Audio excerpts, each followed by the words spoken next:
Now we are at the end of our semester. I have to give two lectures now. Today, my lecture is focused around the last book of Durkheim, which is titled Professional Ethics and Civic Morals.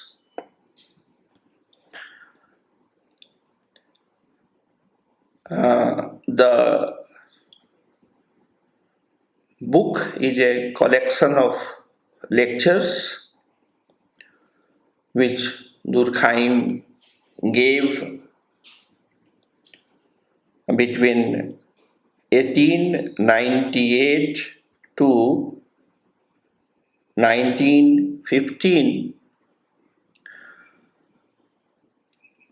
As you know, Durkheim died in 1917. Therefore, this book is the final statement of Durkheim about his theoretical framework to study society in contemporary times. The lectures were given in French language.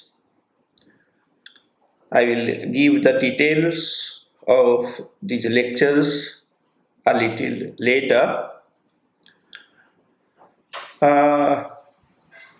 Some of the lectures were separately translated over a long period of time,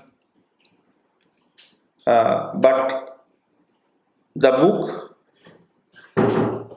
as a whole was not available to the English readers until 1992.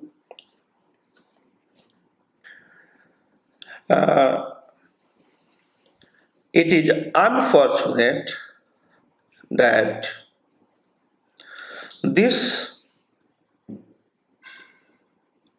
very significant book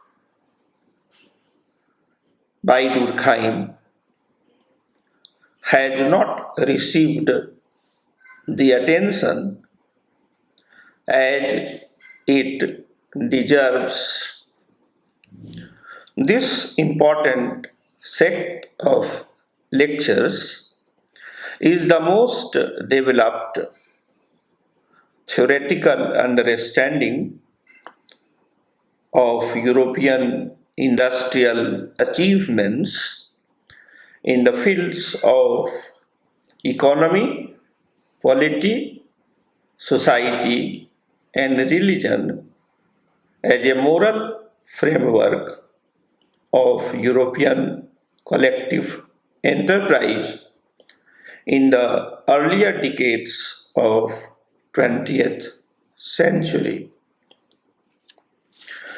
B.S. Turner writes in the introduction of Routledge Classics edition of Professional Ethics and Civic Morals, published in 2019, that there are many reasons for the neglect of this book.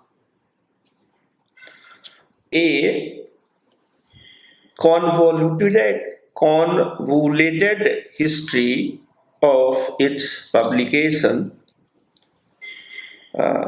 in different parts of time frame. Various chapters in this book were originally given as lectures. I am quoting Brian S. Turner. This book was originally given as lectures from 1898-99, then 1904 and 5, and then 1910 and 11, and then 1914 to 1915. And hence, Brian S. Turner says the volume is somewhat fragmented. Secondly, Brian Turner says that Durkheim's vocabulary and mode of expression have become foreign to readers of this book, Protestant Ethic and Civic Morals. This Turner is writing in 2019. Now, according to my limited understanding of sociological theory, Brian S. Turner's arguments, both arguments, are hilarious and biased. It is true that these lectures were given during 4 different occasions, and I agree with Brian Turner that these 4 different occasions are 1898, 99, then 1904, 5, then 1910, 11, and then 1914, 15. You can call it A, B, C, D. It is, however, not fragmented in my opinion. Rather, these lectures are his final concluding statements on the themes he was working, teaching, or publishing during that period. These are not only coherent but also profound and enlightening.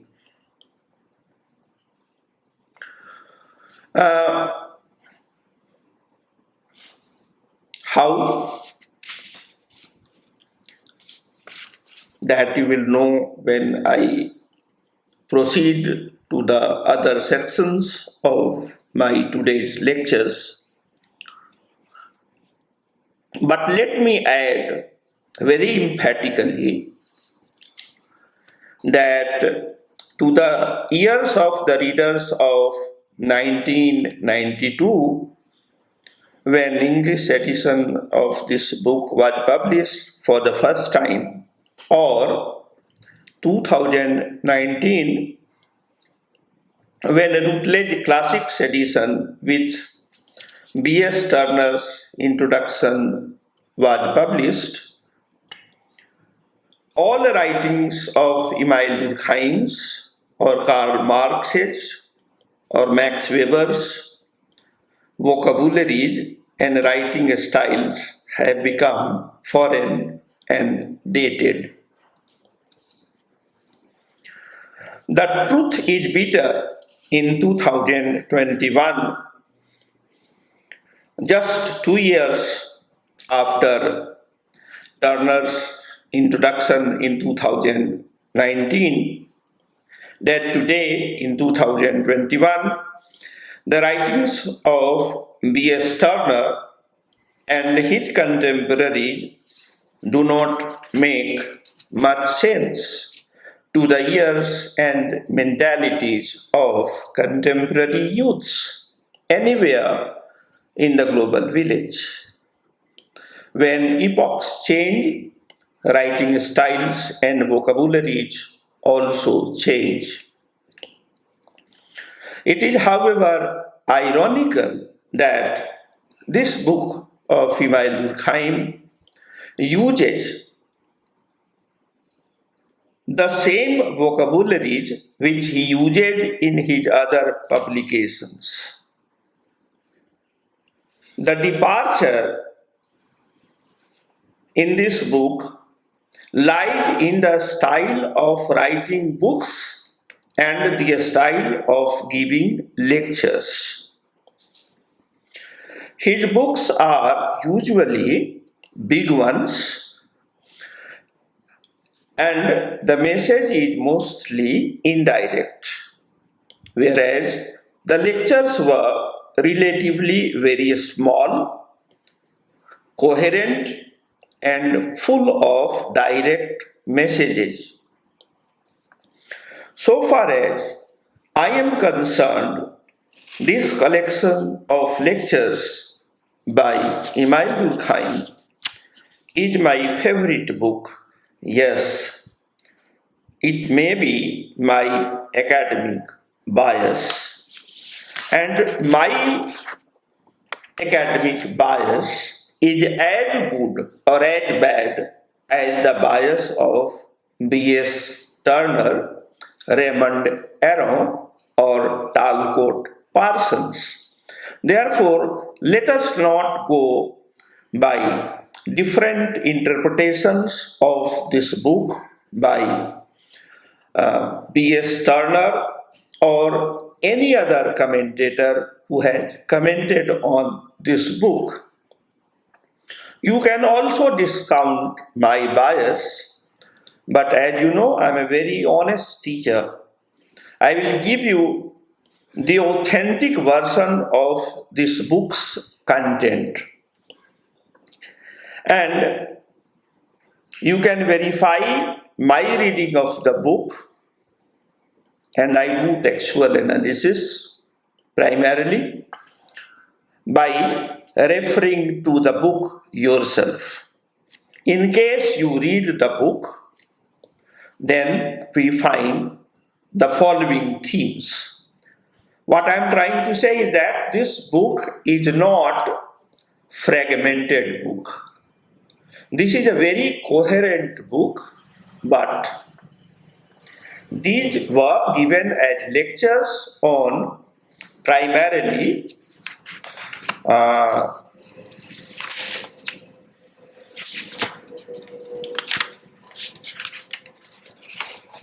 three themes, but let me come to this one by one. Chapters 1, 2, and 3 are lectures on professional ethics. And in case you read these three chapters, it is very coherent theoretical view about professional ethics in French society in particular and European society in general when the lectures were given. And then chapter 4, 5, 6, 7, 8, and 9. These are lectures which have one running theme, civic morals. Under this heading, civic morals, Durkheim is discussing the following sub-themes. Definition of the state. B. Relation of the state and the individual. C. Patriotism. D. Forms of the state, that is democracy. And then chapter 10 is related with duties of democratic institutions in general and homicide in particular. Then chapter 11 is related with the rule prohibiting attacks on property. Chapter 12, 13 and 14 are related with right of property. And chapter 15, 16, 17, 18 are related with right of contract. Thus we see that in 18 chapters, Durkheim had elaborated his views about 6 themes of classical sociology. Theme 1, professional ethics, is a critique of Protestant ethics of Weber, and it is a very coherent view within sociology of religion of his time. Today it is a foundational lecture in sociology of culture in post-colonial age. Theme 2, civic morals.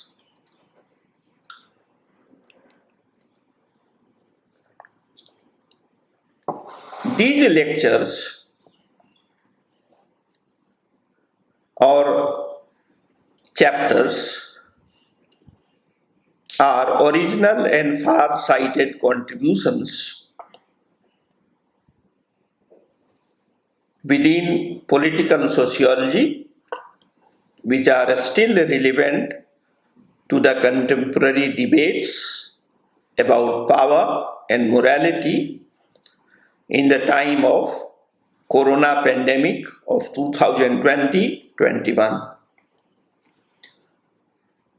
Theme 3, duties of democratic institutions and homicide are contribution in the philosophical sociology. Theme 4, 5 and 6 are original contributions in economic sociology or sociology of economic life. In my view, theme 1, that is professional ethics, and theme 3, duties of democratic institutions and homicide, can be read together. Thus, this view has 3 broader themes. Number 1, professional ethics, democratic duties and homicide. Number 2, civic morals in the democratic state. And number 3, theoretical understanding about property, legal contexts about property, and legal rules to safeguard property. In this sense, it is elaboration of legal foundations of property laws in liberal democratic state. Now let us come to major arguments of this book, and I have divided it into 34 points. As you know, I break the book into simple, understandable sentences and paragraphs, and I expect that most of you will write it down. So that you can write it down, I will try my best to speak in slow pitch voice. Point number 1. For Durkheim, morality is a system of collective, external, objective rules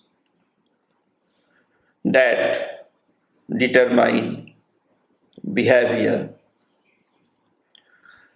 The science of morals and rights should be based on the study of moral and juridical facts. These facts consist of rules of conduct that have received social or legal sanction. Point 2. Durkheim very clearly underlined the negative social consequences of unregulated markets. His study of moral regulation is premised on the argument that the growth of industrial capitalism and free markets have created major social instability that he called anomie, ANOMIE.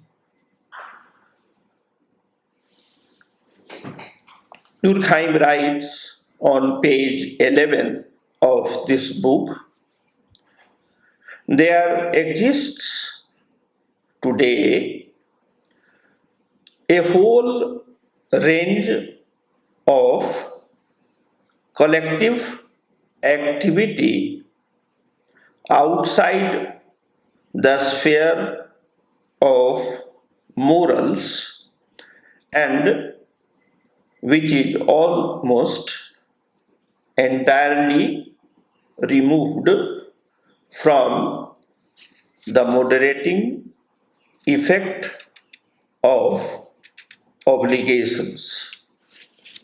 Now let us come to point 3. Durkheim was critical of socialist and classical economic theories alike, which hold that economic life,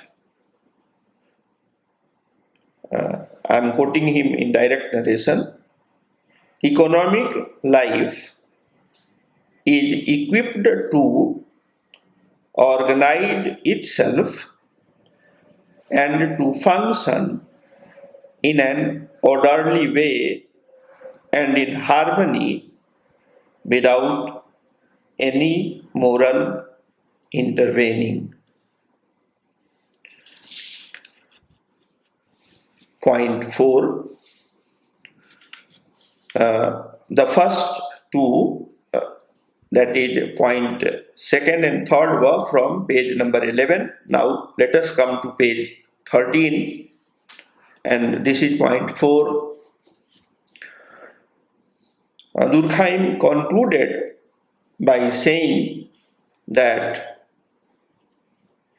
this immoral character of economic life amounts to a public danger. Now, point 5. In ethical criticism of modern economics, one common element is the idea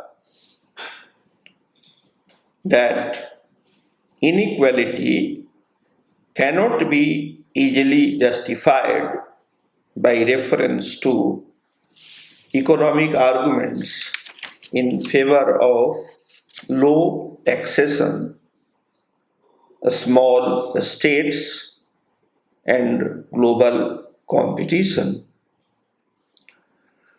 The notion of enemy is relevant to understanding the political crises of modern society, where democracy itself is under threat by the behavior or misbehavior of powerful elites.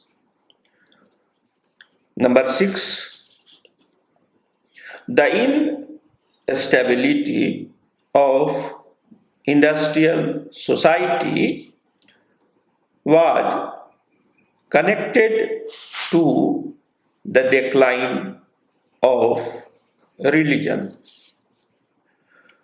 Number 7, society cannot function adequately without a civil religion in quotes. This is a new concept Durkheim had introduced in these lectures in this book. Number 8, Durkheim was critical of the hold exercised by the Catholic Church over French society, but he saw the need for a civil religion to offset the force of individualism and the destructive consequences of unbridled economic competition.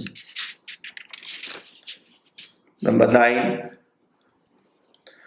the role of professional associations in civil religion, the functions of the state, the nature of contracts, legal as well as social, the rights of property, the study of morals from the perspective of an empirical sociology was unheard of in sociological discourse before these lectures of Durkheim. Therefore, we find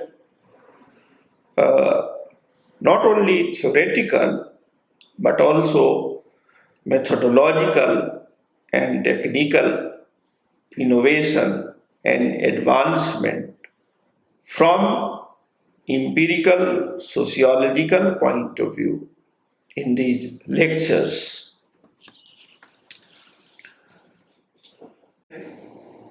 Professional ethics, according to Durkheim, refers to the moral and juridical norms to govern the relation of the individual to himself or herself, to the family and the professions. Number 11, civic morals, according to Durkheim, refers to the rules that determine the religion of the individual to political society. Here, Durkheim is introducing a new term which was not used in the discourse on political sociology before these lectures were given or published in the French language. Number 12, the political society, according to Durkheim, is a plurality of diverse groups, including families and professional groups. But within that political society, the state or nation state is the dominant feature.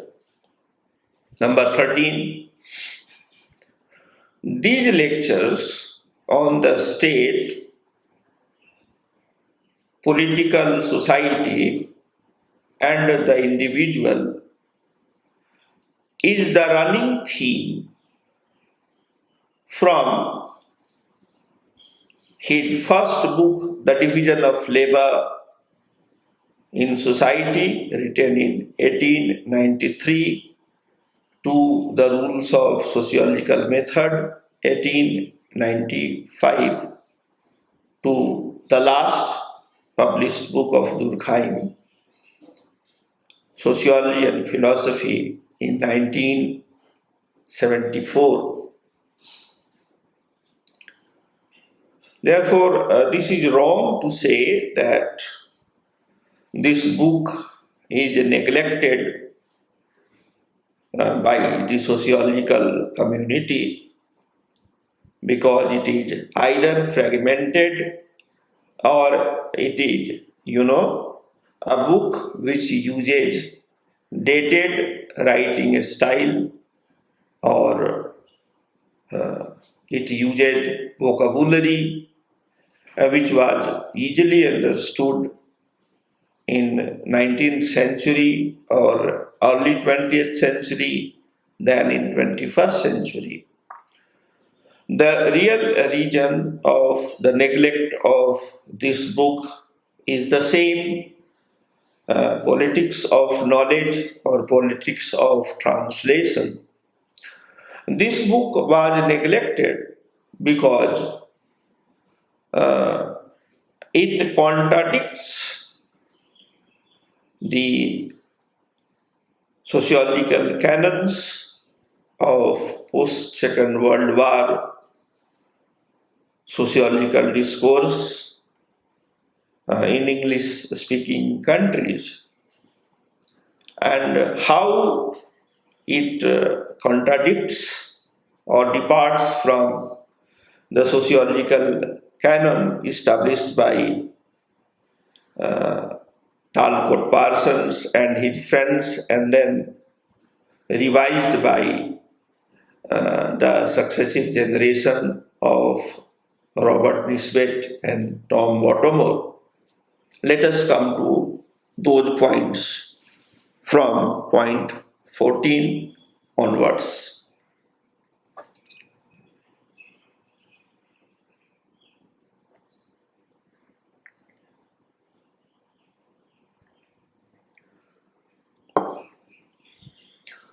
Social facts, this is point 14. Social facts are external to an exercise constant over the individual, typically involving a sanction. This is something which you all know. It is there in Rules of Sociological Method directly, and in the Division of Labor in Society indirectly.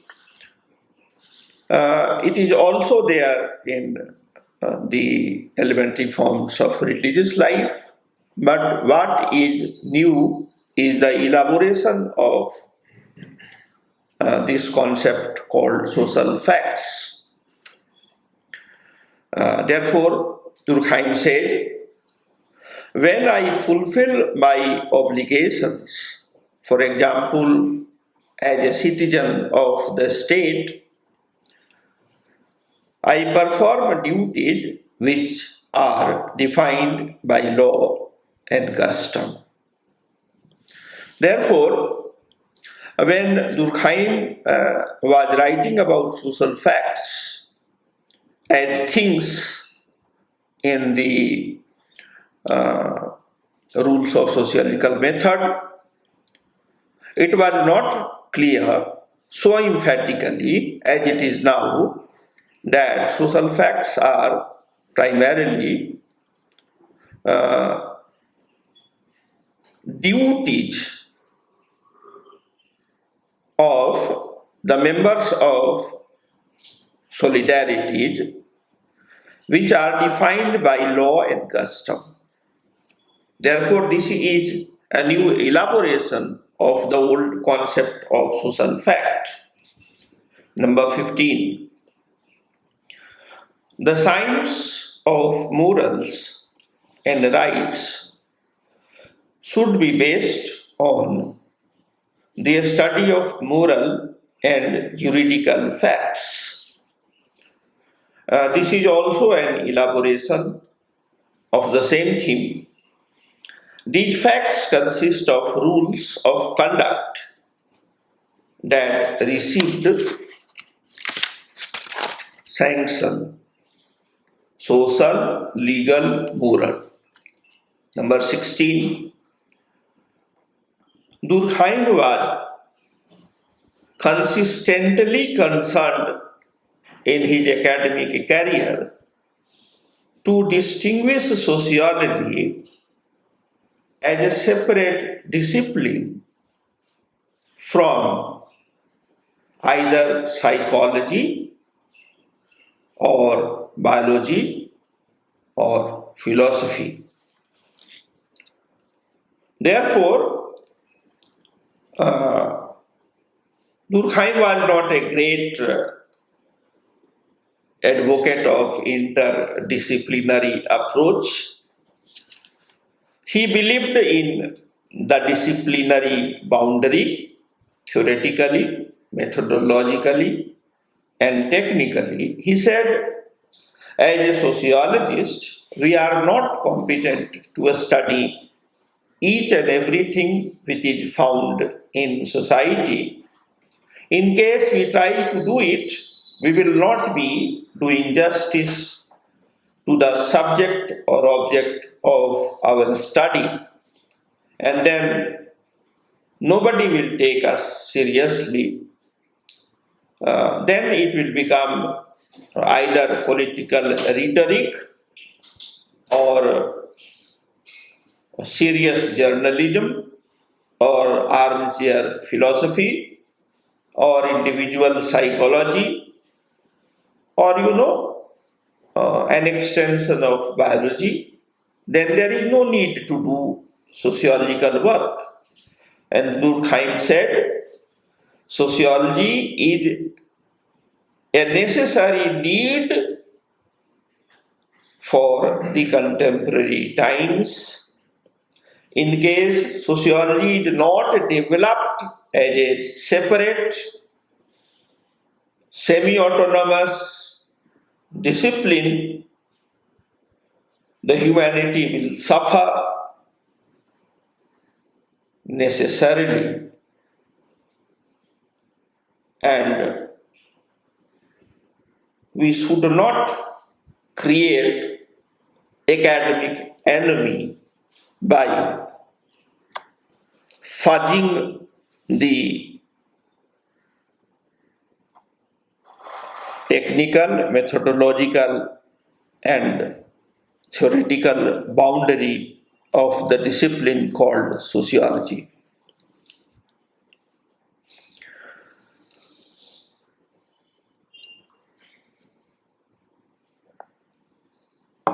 Number 17, religious beliefs, morality, and the precepts of law are all the most characteristic manifestations of collective life. All are primarily obligatory. What he is doing? He is equating three terms: religion or religious, moral or morality, and law or legality. He is saying that these three concepts connote the same thing: sanctioned behavior or obligatory behavior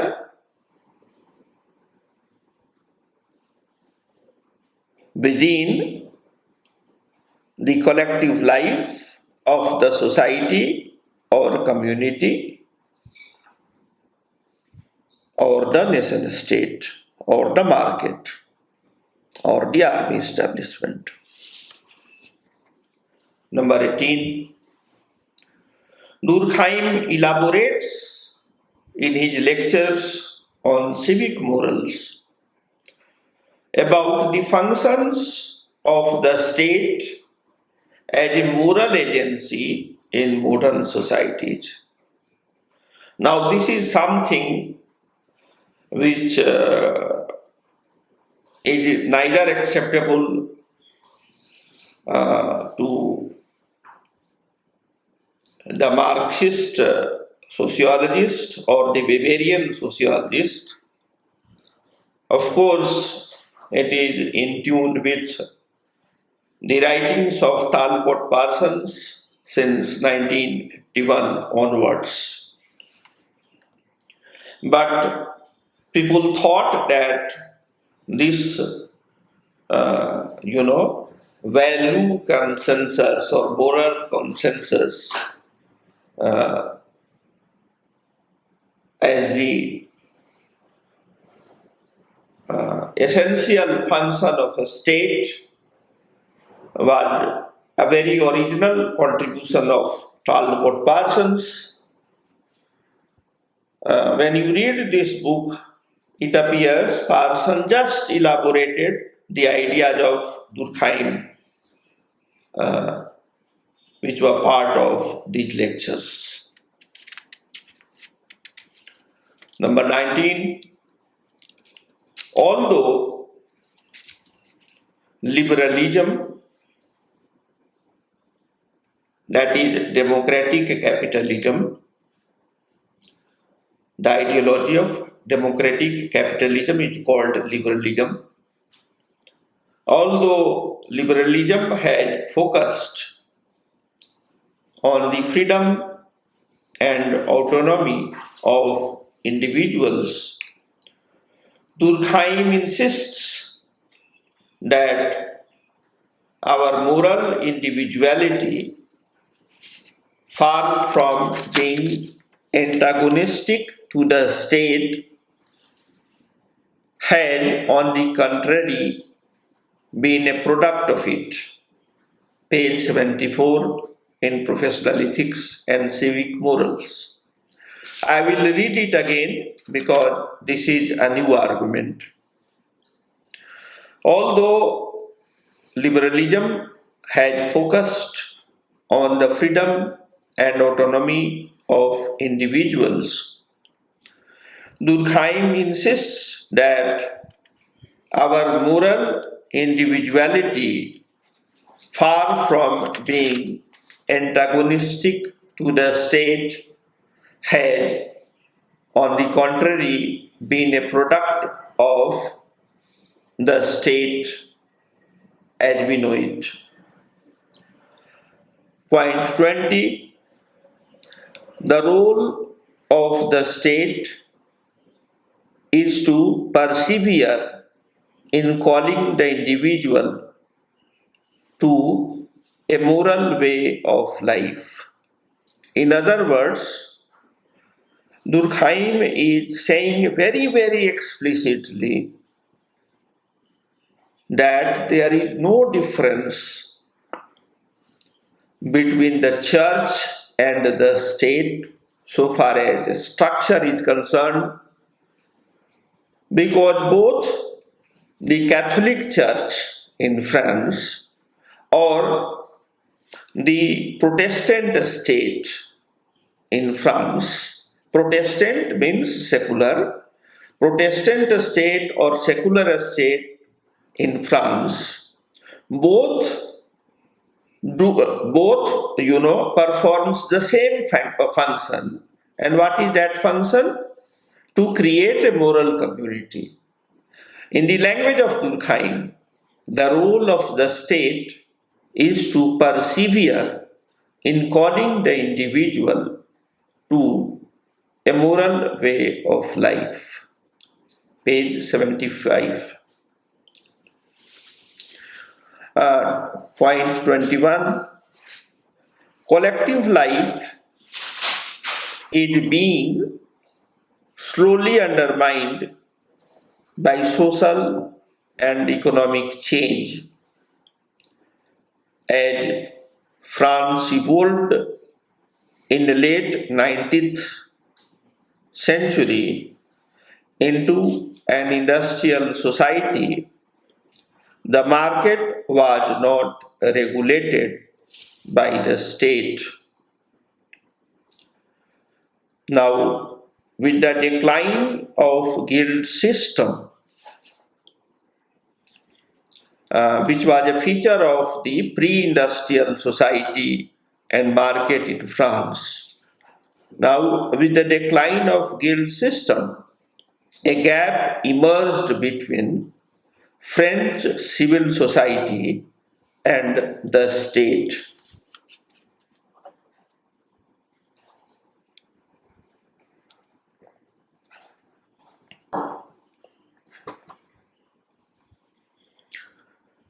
According to Durkheim,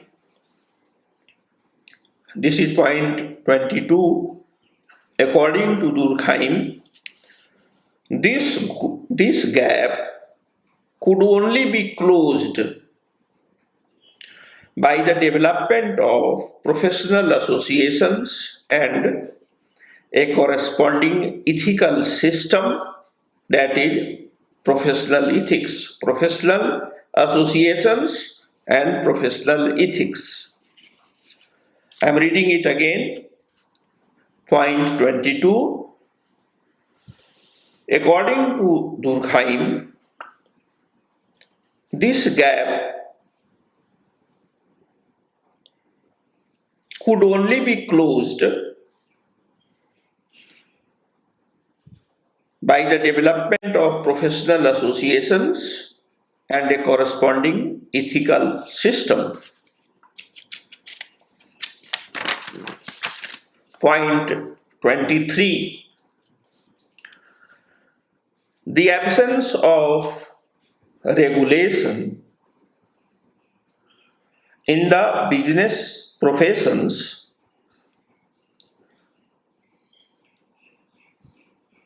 was of the greatest moment. That is, that in this whole sphere of social life, no professional ethics exists. This is page 10.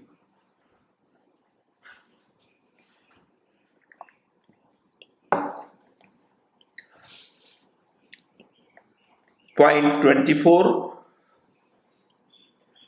Sociology was to play a role in developing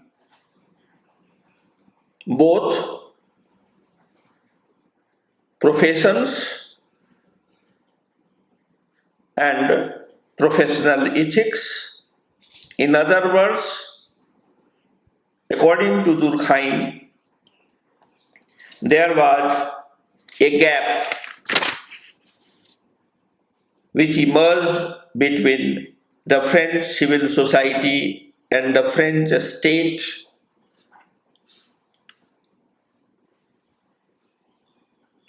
during late 19th century, and this gap can be closed or bridged by the development of professional associations and a corresponding ethical system or professional ethics. And then he underlies that there is complete absence of professional ethics today in the French society. And then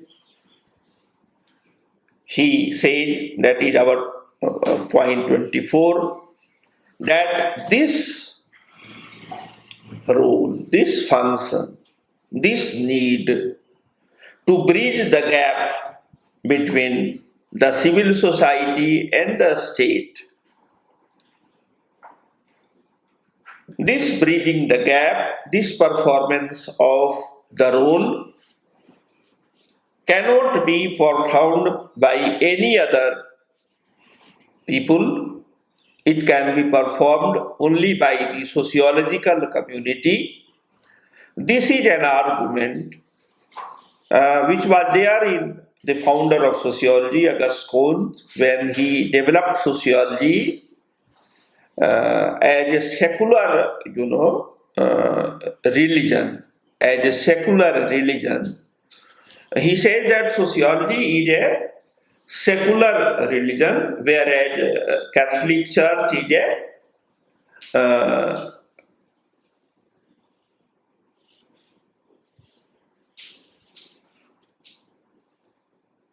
ancient religion. What is secularism? According to both Auguste Comte as well as to Emile Durkheim, we need a civic religion. He used or he preferred civic religion over the other term, secular religion, because secular religion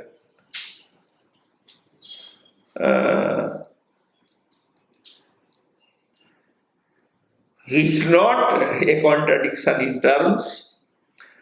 Secularism is very much a religion in Europe, and that religion is called Protestant religions.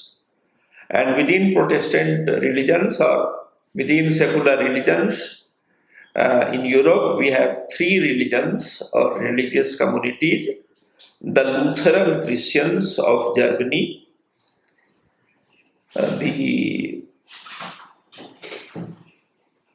Jungian Christians of Scandinavia,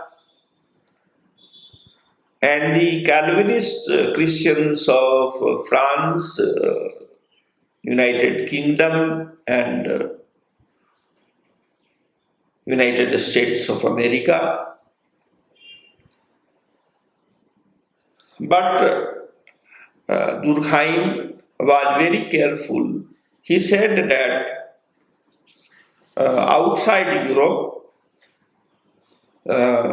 secular religion cannot be understood in the true sense of the term it is used in France or in Europe. Therefore, he said that let us use civic religion in place of secular religion. Civic religion is not necessarily Protestant religion. In other countries like India, it can be known by another name. In countries like Russia or China or Middle East or Africa, it can be known by any other name. It need not be necessarily rooted in European Reformation, a person who wants to be modern, a person who wants to be industrially advanced, a country which wants to be developed on the lines uh, on which Europe developed, or it's some of the colonies like United States of America, or Canada, or Australia developed. They need not call, their moral consensus, their constitutional, contracts as secular religion. It can be better understood and communicated by civic religion. Therefore, throughout the course, I have been, hinting at this point, but it is now that I am teaching the very book which articulates it most elaborately, that in place of old religious system, in place of old religions, ancient religions, medieval religions, you need a civic religion. For some people, it can be secular or Protestant religion. Both are the same thing. European Protestants claim to be secular people. Therefore, when you are trying to argue in Iran that I am not a Shia Muslim, I am a secular Iranian, the state may punish you even by giving life, imprisonment, or you can be killed, because they understand that secular is Protestant Christianity, and why should a Muslim be a Christian just to imitate their economic or legal system?